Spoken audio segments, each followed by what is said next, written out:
Looking for a way to support our family without paying a dime? Like this video and subscribe to our channel. Good morning and welcome to Steady Presence Farms, day in the life of a homeschool homestead. So it is, I don't do well with dates, September 20-somethingth, right? Yeah. And it's the first day of fall, both calendar-wise and like weather-wise. Right now I think it's like 48 degrees outside.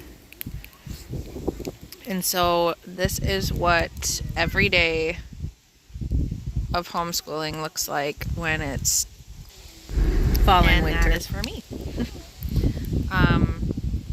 Yeah, I am bundled up in 300 layers. My body does not acclimate well to the new weather right away. And I'm easily cold. Okay, can you pick more after snack? Snack brigade, snack brigade. Look at all this snack brigade. So, I just came to chat for a minute, honestly, because even while still being like mostly authentic, I can, as somebody who creates content, I can curate it to look whatever way I want it to look. And it's really tempting for me to not film anything on days that aren't ideal. But I think that's when I need to film most, because one of the things that we get a lot as homeschoolers is like, oh, I could never do it. I don't have the patience. Oh, you're a saint. All of these things. And it's like, I don't have any more patience than you do. Like truly, truly. I don't have any more patience than anybody else.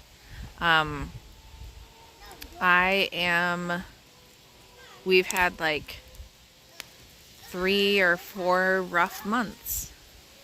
Benny, can I help you?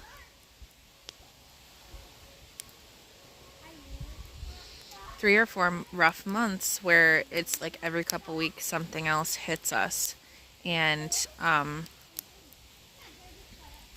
so I've just been trying to move through all of those things and still be a decent parent. And the boys are seeing me fail in Technicolor, like, honestly. And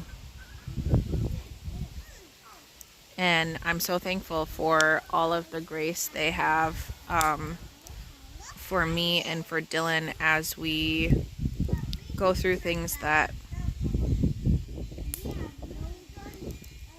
are just really difficult as adults. And we don't include them in the specifics of what that looks like, but we do include them in the emotions of it. Like over the weekend, I had a really hard day on Sunday and I was upset. I was crying. There was stuff that needed to come out. And Ted came and sat by me and he didn't try to fix it. He rubbed my arm. Yes, buddy. Can we share our water with Henry? What? Can we share our water with Henry? No. Should we get a different one for him? Yeah. He promised that he didn't drink any. Okay. Can you go ask Daddy to get one more water for Henry? Thank you. Okay. Go, baby, go.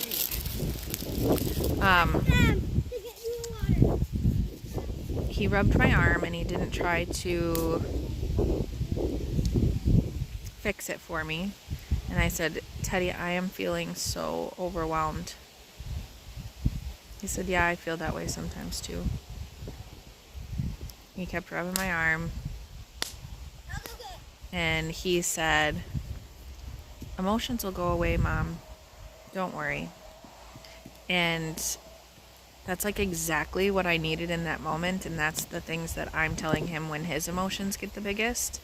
And so that was a really beautiful, bright spot in when stuff gets hard. So that's what we're doing. More of going through emotions, figuring stuff out.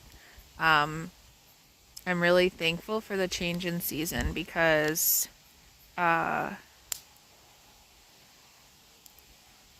summer was intense. Which anybody that sees like, oh, you have a homestead, yeah, of course summer's going to be intense. Yes, we knew that. Yes. But this was our first growing season on the farm, and we really didn't know the specifics of what that would look like. So today we are, it's supposed to get like, I think low of 38 tonight. And I know I can keep tomatoes on the vine and whatever, but I don't trust myself to be responsible enough to monitor them to make sure that they don't go through a frost, because that's just the season of life that we're in. So I'm going to pull them today. I'm going to take all of the tomatoes off the vines, and I'm going to lay them in our big like 2-foot by 4-foot wagon. We normally use it for, well, tools, but then fruit harvesting, apple and pear harvesting. So we're going to put them all in there and hope that they ripen, and if they don't, we'll probably do something green tomato related. I don't know the answer. We've already got 125 pounds of tomatoes in the freezer to can into sauce. And we dehydrated a ton of tomatoes before we even acknowledged that we were going to can anything, because we just learned canning like in the last month, water bath canning, to the point where we feel comfortable. Okay, sir, I love you. I love you. Come lay down. Sir Charlie Brown. Oh, are you so neglected during growing season? Because you want us to nap with you? I know. So, I don't know what I was saying. Oh, we just learned canning, water bath canning, like 4 weeks ago. And so we're going to can tomato sauce, and I got a 30-pound box from Azure Standard of strawberries and a 30-pound box of frozen strawberries and frozen blueberries, so a total of 60 pounds of fruit.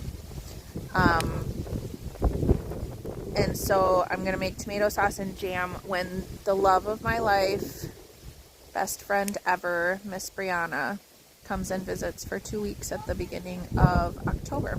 She's my events manager too, and she completes me. So, and she's master water bath canner, so we're gonna do that when she gets here. But we're gonna pull the tomatoes from the vine today. I'm gonna show you the new chicken setup, and I am going to show you how we are outfitting this little box thing that came with our property, came with our homestead, into a like in between brooder vibes thing for our baby chicks that we are. I get this on.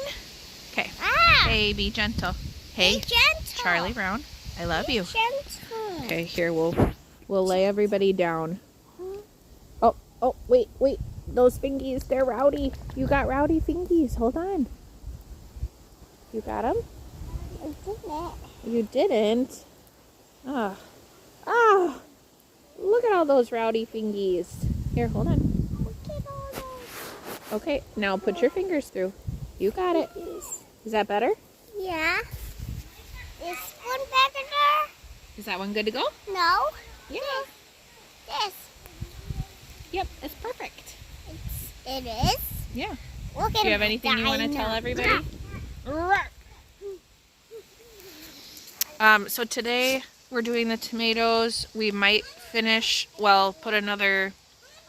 work on that brooder thing a little bit because the chicks are full-blown teenagers. And then I'm going to try and start switching out summer clothes for fall and winter clothes because the need in true Wisconsin fashion, it was like 75 yesterday and now it's literally 45 I think right now. It's cold. All of our ears are sensitive. Me and the boys are sensitive to wind in our ears. So we're getting the hats out. The boys want gloves, all of the things. And I hate winter or seasonal clothes changes. Like, I hate them because somehow we end up with all of the summer stuff and all of the fall stuff just like circulating the world for like a month, and you're just like stepping over piles of clothes every day, and the boys are picking out things that are very seasonally inappropriate because I can't get my life together to put the seasonally inappropriate things away. And the fun part about season change in Wisconsin is, yeah, it's like 45 degrees out right now. And so it feels very like late fall wintry, but then that it's like 9:30 right now in the morning. By 2 p.m. we will be all drastically inappropriately dressed and we'll need a short sleeve shirt instead, and the boys will want their toes out because that's just who we are. So then when you're bridging seasons in Wisconsin, you do have to leave out some short sleeve shirts, maybe one single pair of shorts just in case, and then like also have winter coats available. So that is our climate. So I'm going to try and get that done today, so we can enjoy our weekend and have some peace this weekend. I need peace. I need time by myself. Working on things to recharge is normally my best way of dealing with hard stuff. So I'll probably take on some farm tasks this weekend. We have an AirBNB guest that offered to help us with farm stuff for nothing in return. And I was like, well, even if you don't want anything in return, I'm going to feed your face like crazy. Like, you come help us, you get lunch, dinner, and breakfast the next day. So we're going to see if he can help us with moving the rabbits from the Racken house, which is her, not the metal one, but the one next to it, the little red one, to the barn. So I'll have to do a separate video on that. We're trying to get everybody centralized to the barn, and we're working on simplifying our life in every aspect in order to focus more on the kids for the winter. On the kids and focusing on true, meaningful rest this winter for us as adults, because it has been really intense. We earned it. We need to rest. All of us do. So I'm really thrilled about that. So I will check back soon. Screw down so it's Ted, what are you up to? What are you doing? I think you need some money out. Oh, Henry, can you come back here, please? We gotta give He's space. using a metal tool. You get to use it next, okay? It's a pretty hard job. You're rocking it though. You're making progress. I like to Maybe try on the other corner.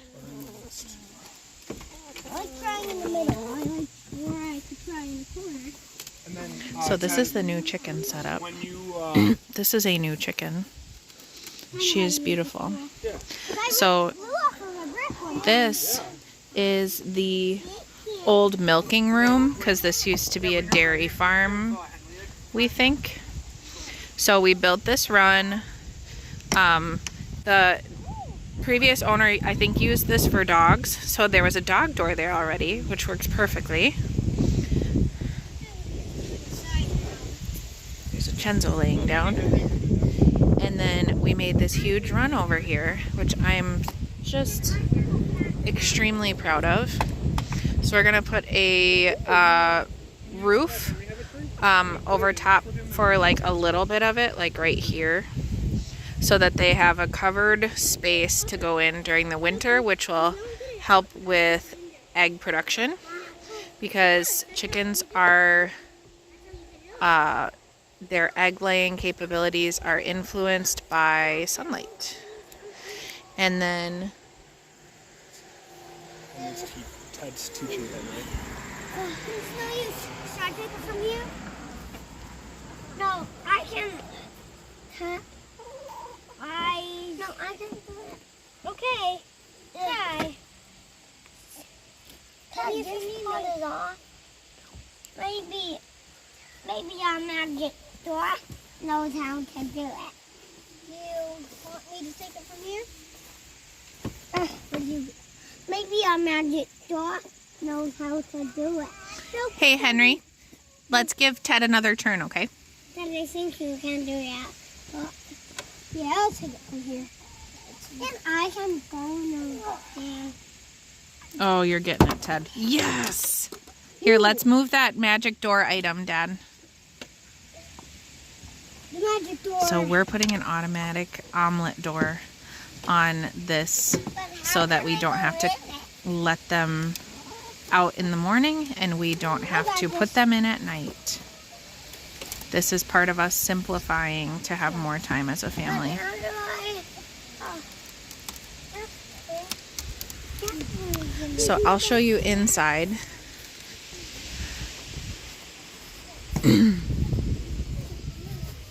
So this is where we had them in the winter last year. And but they didn't have access to the outdoors, and that really bothered us. But this was the safest place to give them the most space. So what I was trying to do is figure out how I could get them out of this window. Like ramp them up and put them down. Well, I did that, and I made something for them, and they did not participate. They did not like a steep ramp. They had no part in it. They would perch up here by the window, and they would never ever go outside. So we were trying to like tunnel them out. This is all cinder block foundation stone over here. We have to get the nativity scene out this year. That came with the house, and we're so thankful for that. So problem solving. I was stuck and I was frustrated and not happy. Then it hit me like a bolt of lightning. What about the milking room? Yes. He did it? Oh my gosh. Here, let me see. He did it. Ted did it. Charlie? So this is the old milking room, and it's so perfect we can hardly stand it. So for roosts, we just did 2 pallets up against this stuff. Broadside of 2x4s is what is best for their feet. They don't have feet, whatever those are. Hi, Chenzo, come on in. They get food scraps every day. It stinks. You stink. Are you stinky? Can you go throw this for Charlie Brown? Yeah. Thank you. So, I see an egg just chilling. They even go up there on that, file cabinet thing that came with the house. But what's really exciting about this place is, first of all, it's plenty big. It's beautiful. It's in the barn. It's easy access. I'll show you the access out there. There's the little door that they come out. Their water is set right here. I need to find the cover for that. But look at this giant window, and then window right here, and then windows through here. Yes, Teddy? A drill. Okay, I'll come help. Okay. This giant window is going to make sure they lay a whole bunch of eggs throughout the winter, because if you don't give them the correct conditions, which we didn't last year unknowingly, we didn't get eggs for a long time, like months and months. We got 2 eggs from our big, huge flock. It was really miserable, and we still had to feed them all winter. But I was talking about easy access. So the driveway is up by the house, and then it comes along here and goes out to the road. We have a little turnaround here. So we're going to be plowing this for AirBNB. We got a snowblower this year. We're going to be doing this for AirBNB anyway. That is a big balloon. Cool beans. We're going to be snow blowing this anyway, so it's going to be a perfect path all the way out here. And then when I said we were going to see if our AirBNB guests would help move the rabbits, we are going to be hanging the rabbits from the ceiling in here. So we'll open all of this fencing up because they're in hutches anyway. We're going to seal up the windows, and we'll be hanging all the rabbits in here. Will be a one-stop shop for all of our animals. And then the old chicken house is going to turn into my tool shed and my workshop, basically, because if I had a dime for every time we owned a tool, we spent money on a tool, and then we lost that tool or left it outside and rusted that tool, I would already have my own custom built workshop, because it would be a lot of money. So we're going to turn that into a workshop. My dad is going to help with that, which we are just forever grateful for. A lot of times we get the question, how do you manage to farm with like essentially toddlers? And that's a great question. I would love for it to be romanticized as like, oh, well, our kids like to spend 100 hours a day outside and blah, blah, blah. But they don't, and it's not that way at all. And so yesterday we had to get this brooder thing modified, which I'll have to go over and show you. And the kids had already had a big full day. The mosquitoes weren't out, so it was like we needed to do it at that moment, because sometimes we'll choose another time when there's flexibility for that. We follow the kids' leads as much as we can with getting farm projects done, but we had to get stuff done yesterday.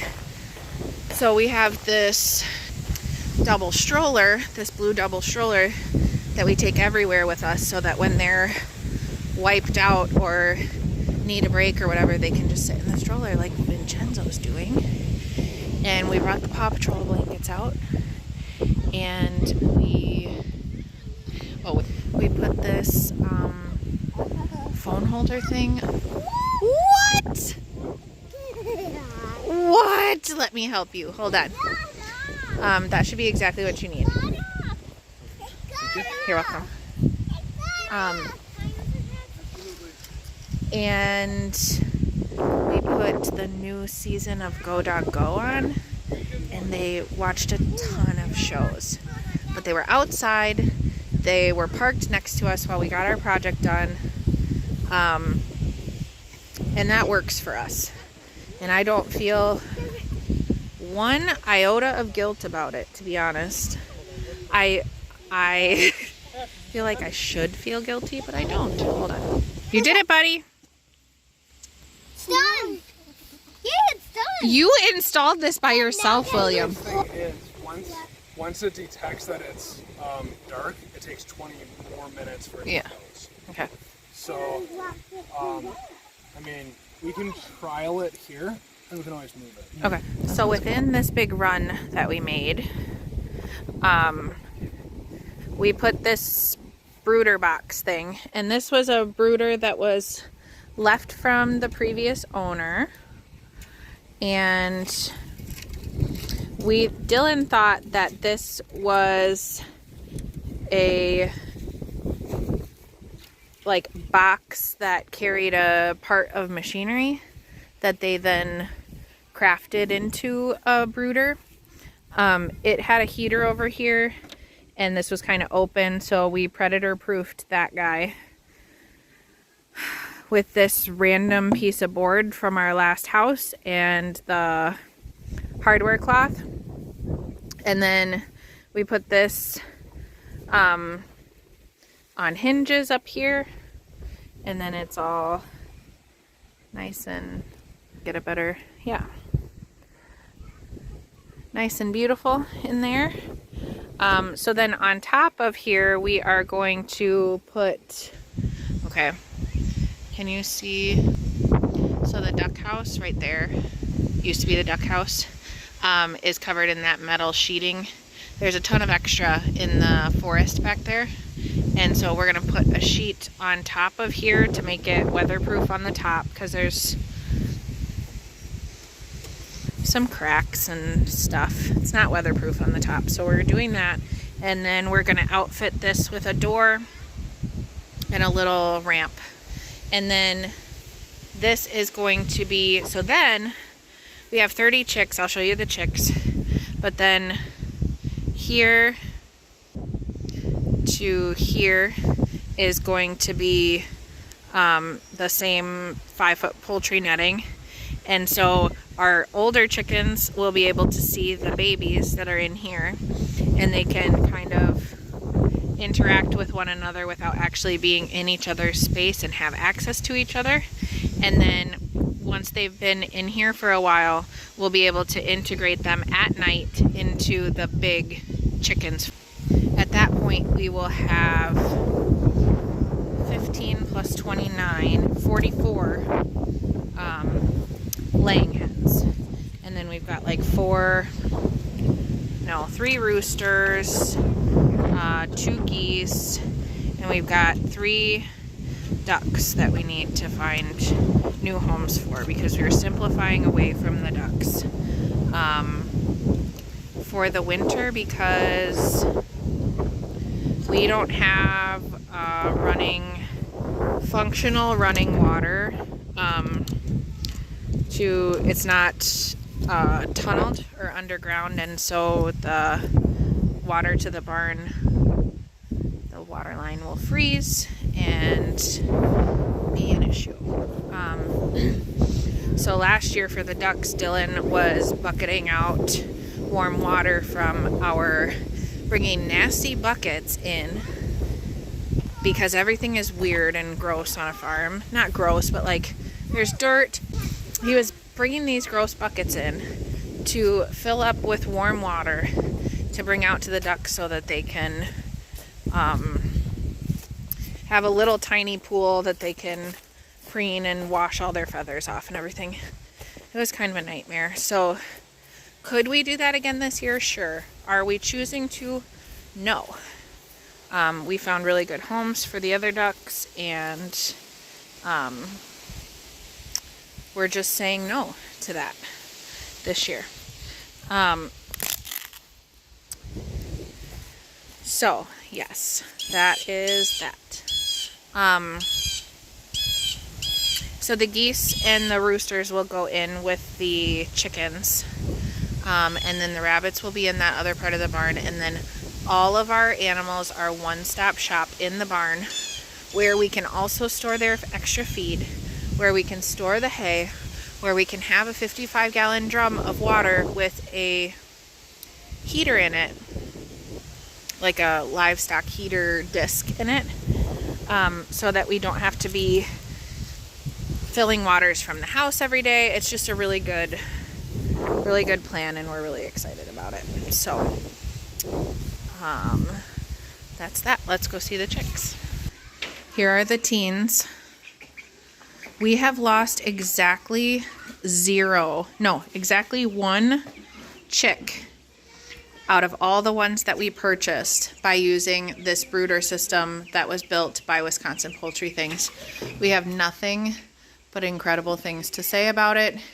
It has been so easy to maintain. Hey y'all.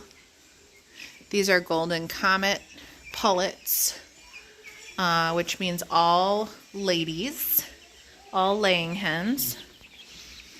They're so cute. But they're starting to feather out, so they don't have that down anymore. They have these real people feathers. They still need heat, so when we move them to that brooder pen, I think we are going to include their heat plates. So we use these heat plates. Can I?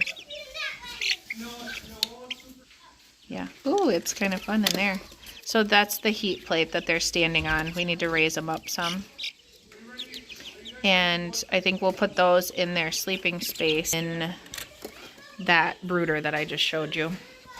Once we get the roof on it and the ramp and door on a hinge, then it'll be set to go. So you can join us for tomatoes here, picking the green tomatoes, and then we are, I'm sure, going to head inside. Tomatoes? Yeah, which garden? Let everybody choose. Chicken garden or... Sweet, let's race. On your marks. Are you going to bring everybody in the wagon? Are you going to bring everybody in the wagon? What, honey? It's floating away. Whoa. Are you going to ride in the wagon, Vin? Yes, Dad can pull everybody out there, Ted.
So to round out our day, we finished up the tomatoes. I did a harvest of rainbow chard, which is what Dylan is holding in his new very beautiful farm professional headshot. This was the haul that we ended up getting, and I was really thrilled with that. Even if a third of these end up ripening inside, that's going to be a huge win for us for canning. And we did a couple of shows inside for the kids for a little bit of rest. We had nachos for lunch and just had a chill rest of the afternoon. So we're pretty thrilled with the end of our harvest season. We also did a big harvest of catnip from around the barn. That's going to be perfect for digestive calming and just like nervine calming teas for the winter. And that wraps up our day in the life on a homeschool homestead. Thank you guys so much for your support. See you next week.